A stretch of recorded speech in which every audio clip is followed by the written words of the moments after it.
Abdomen స్కాన్లో gall bladder polyps కనిపించాయా?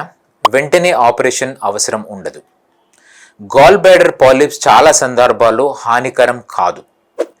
చాలా చిన్న పాలిప్స్ ఎలాంటి సమస్యలు కలిగించవు.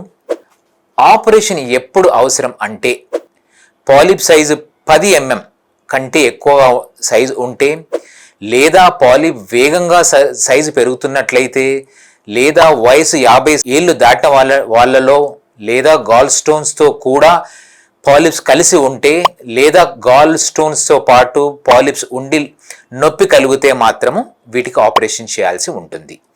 సాధారణంగా రెగ్యులర్ చెకప్లో కనిపించే గాల్ బ్లాడర్ పాలిప్స్ సైజ్ చిన్నవిగా <10 mm ఉంటే రెగ్యులర్ పీరియాడిక్ ఫాలోఅప్ స్కాన్స్ చేస్తే సరిపోతుంది. సో సింపుల్ రూల్ ఏమిటంటే చిన్న పాలిప్స్ ఉంటే అబ్జర్వ్ చేసి రెగ్యులర్ స్కాన్ చేస్తే సరిపోతుంది. పెద్ద పాలిప్స్ ఉండి నొప్పి మాత్రం ఉంటే మాత్రం సర్జరీ చేయించాల్సి ఉంటుంది.